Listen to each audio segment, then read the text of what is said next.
I open the shop doors, the birds fly in. And then they can't get out.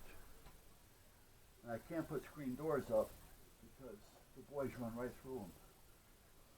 Okay, I need to find, I know what I need. Okay, hold on. I know just what I need. I can also use this. No, I can't use that. Too late. Hold on, guys. I'm trying to find what I need. I know I have it here.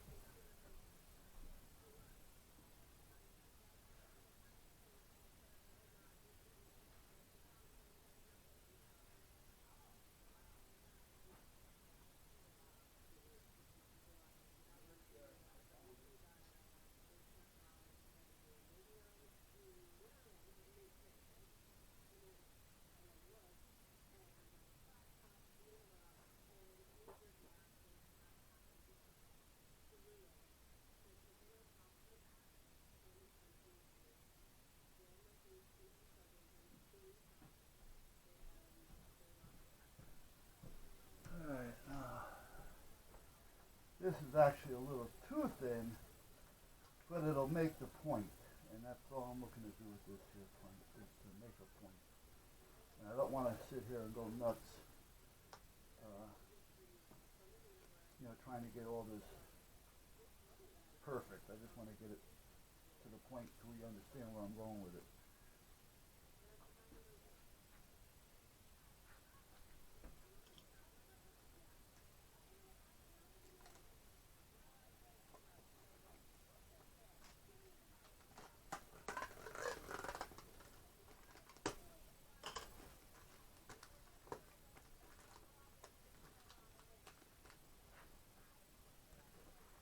Years ago, I did actually build one of these, the whole house though, whole level, the first floor. I built it for a security company that wanted to demonstrate something for a job that they were going to be bidding on. That's when I used to take time and do things. I wasn't just running rapid or rampant or whatever you want to call it. I wasn't running it.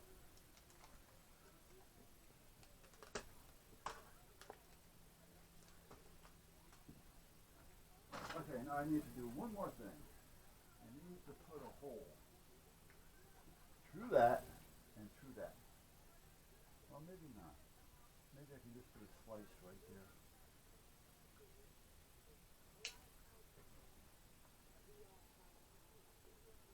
No, we'll try it. No, let's do this. That may work. That may work. Okay. Now let's see. Hold on, guys. We're getting there. Yeah, that kind of helps. I think you'll get the point with this. Well, you don't belong there. You belong over here. How did you get up over there? That wasn't nice. That wasn't very nice. The ground wires decided to move. What, you don't want to be around anymore? You don't want to play around with the hot side?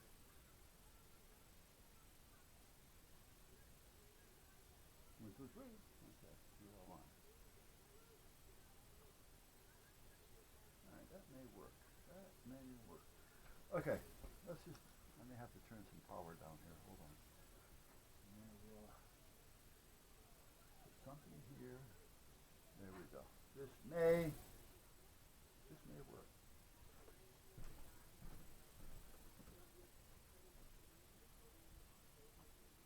I think that even if it doesn't work, I think you'll still get the picture of what I'm trying to show you here with home security. And some things to think about. Because it does happen. What the hell was that? I have no idea. Alright, so let me see if I can get this over here so you can see what I'm talking about without me moving the camera. Okay, we'll leave it at that for now, I guess. Alright. Are you seeing down there? Yes, you are. Okay. So now, here's what we got.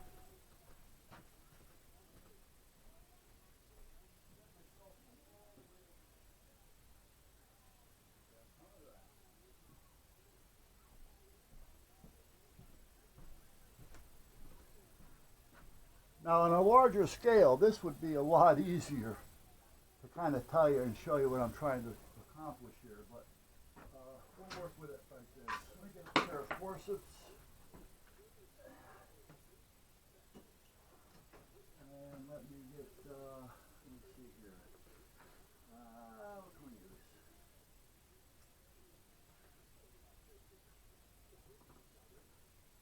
Maybe this will work.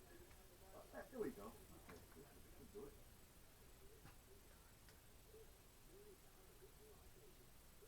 All right. Let's talk about a layout of your living room, for instance.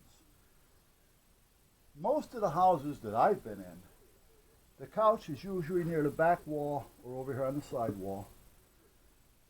Sometimes they'll put the couch in the window and they'll put the TV on the back wall or something.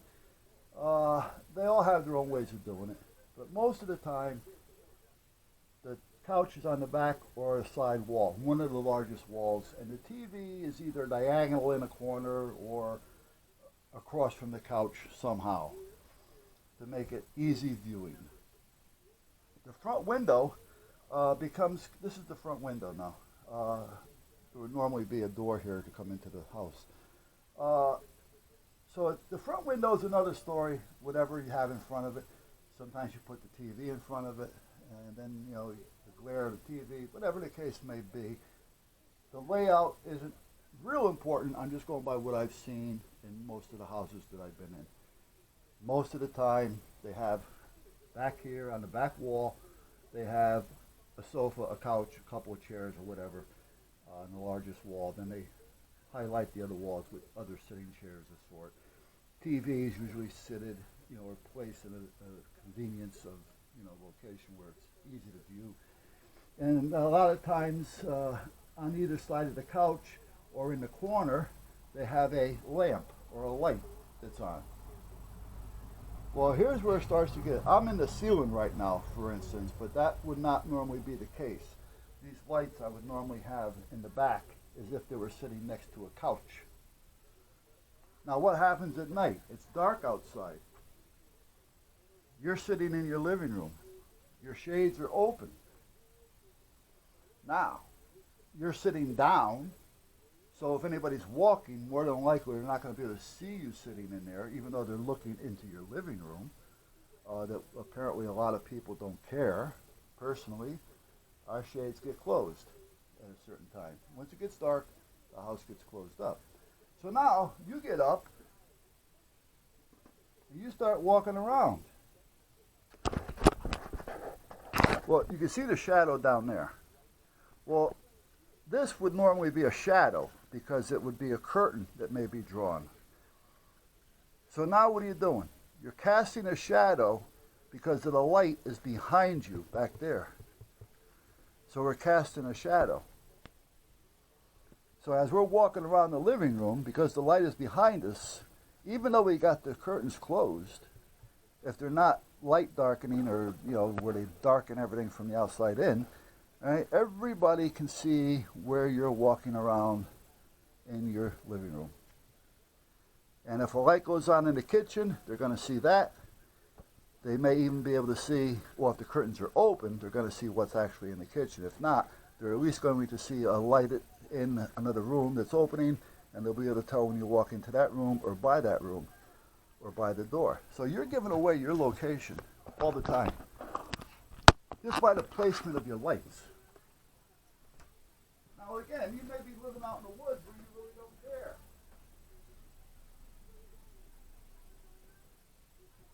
You may be living in the burbs where everybody in your neighborhood's okay.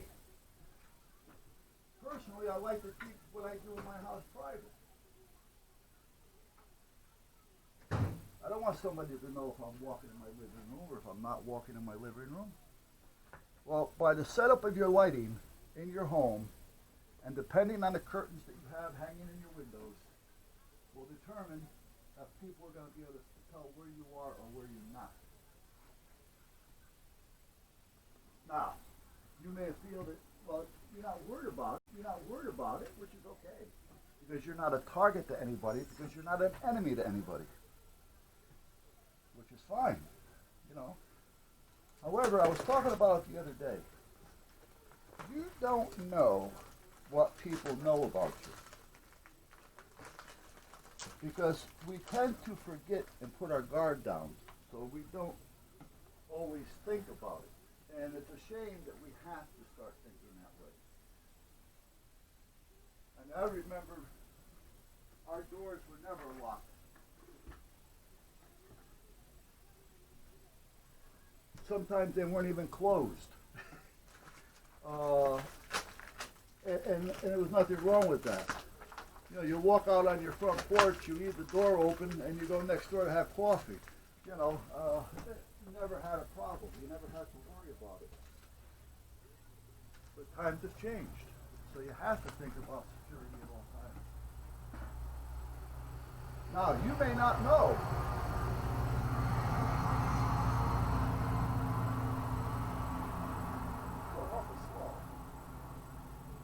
You may not know, like I say, what people know about you. For instance, somebody comes to a house, a friend of yours that you know well, a family member. They come to the house. Your daughter, your son, they meet a new friend, a girlfriend, a boyfriend, or just a friend, you know, to go out and drink with, or whatever the case may be. These people get to know what's going on in your house. They've been in your house. They basically know what you have. It's just a habit. They don't have to look. It's there. And they listen. Now, unbeknown to them, they may tell somebody else, oh, geez, I was over somebody's house the other day. Yeah, they had this hell of a thing hanging on the wall. I don't know what it was, but it was sharp. I got to ask them the next time what that is. Okay?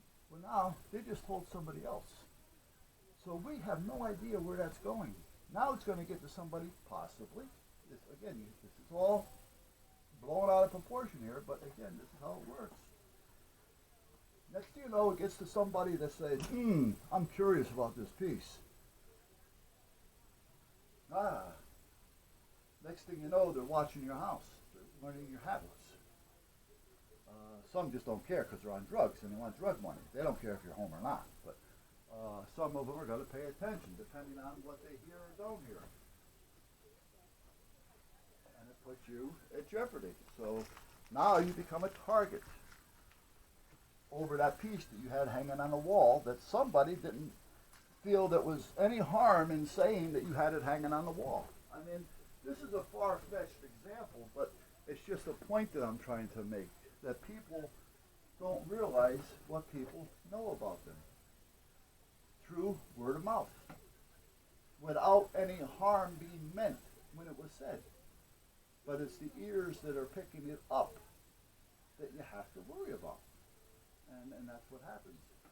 So by having an idea on what's going on within your home and having things that you do have control over, why not just take a little time and kind of make things a little different? Now, when I used to do a lot of bodyguard work, I had a couple of cases to where the husband still had a key to the back door. He never had a key to the front door. He always used the back door. They all used the back door. So there was a key to the front door. Nobody knew where it was. But at that point, he's got a restraining order on him, and he's not supposed to be in the house. Nowhere near the house.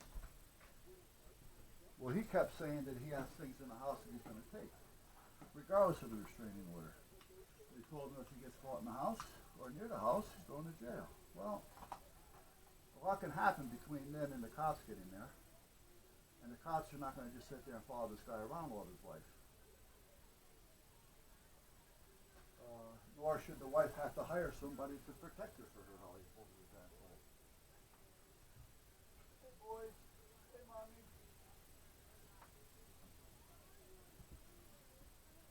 So what happens? They call, a friend of mine and myself go. We kind of see how the house is laid out, and that's the way he's familiar with it being. He always comes in the back door. You come in the back door at this particular house. The table was over here. There was cabinets over here. Over here was the kitchen sink looking out the window. It was an eat-in kitchen. Then you had a large opening that went into the living room and down into the hallway. And, now this is their house. They come in there, in the dark, in the day, they don't care, but his habit was, he would come in the back door, turn on the light. Well, he's more than likely going to try to follow that same habit, even though he's sneaking around. He's not remembering that. Muscle memory is coming into play here. He's just going to do what he always did. So the first thing I did was we disconnected the light so that when he went to flip it on, it wasn't going to work. So now he's walking around in the dark, or whatever little light he may be getting in through the windows and things, which were shut down, so there wasn't much of that. The person, the woman, she was in her bedroom at the end of the hallway, and usually slept in the back part of the room. I said, okay, you're going to change it to the front bedroom now, that's all, just for a while. And so that's what we did. So, and then we set, one of us sat near the door, across from that bedroom, so that we can see that door and over down the hallway, and another one of us sat over in the jog, so when he came in to make the turn, we would be at his back, and we couldn't see us during that turn. So we had it pretty well covered if in fact he were to come in. And we also set up, see, he's tripping through the dark now, even though he knows where he's going. We set up a couple of little booby traps using, black line, like a black, it was thinner than it's a nylon cordage. It looks like regular thread, but it's stronger. We used some of that we strung back and forth between the table and the cabinets, and we tied it to an object so that when he walked into it, which he would, around knee height or a little bit lower, he would knock something over. So now if one of us were to doze off, that's going to alert us that this is going on. So at that point, that's how we rigged the house for that. So there's different ways you can do things if in fact you feel that you need to have something there to protect yourself with, but you haven't got the money to pay somebody to do it. You haven't got the money to have law enforcement sit outside your door, which that's not going to do anything, because if he sees him, he's just not going to come, or he may sneak in the back door. But again, they have to hear a yell or a scream before they're going to react. And that's if they didn't fall asleep or they're not on the computer or something's not going on. You don't know. It's boring out there. And if they're not there, you got to worry about, okay, how long is it going to take them to get here? So these are a lot of things that you got to think about. So knowing how to booby trap your house a little bit, just to give yourself a little peace of mind, it doesn't hurt to know these things. A little thing like, unscrewing the light bulb in the kitchen or turning off the power and then take the switch out and take one of the wires off, put some tape around it so it doesn't short out, put the switch back in. Knowing his movements, you know that you can rig things. If he can't turn on the light, he's going to go by instinct.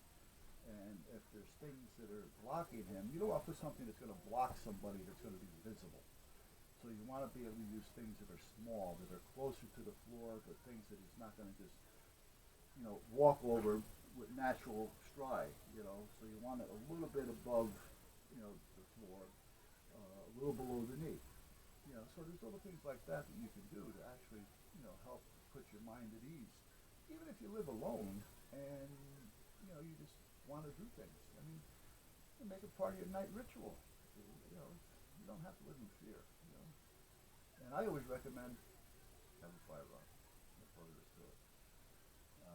Because by the time the cops get there, it may be too late. That's first scream that you yell to notify the cop that may be parked in front of the house. May be your last scream. So the warning scream actually became your death scream. So what good was it having him in front of the house? You follow me? There's a lot of things you got to think about when it comes to security. And I'm not trying to, make everybody shake in their boots, or I'm not trying to, make everybody afraid to go to bed at night, or I'm not trying to put the fear of anybody into anybody, but I'm just, telling you there's things going on out there that we really have to start thinking about our security in our home. Our home is no longer our castle as we used to think it be. So, Other than that, guys, I'm done for now. That's a long video.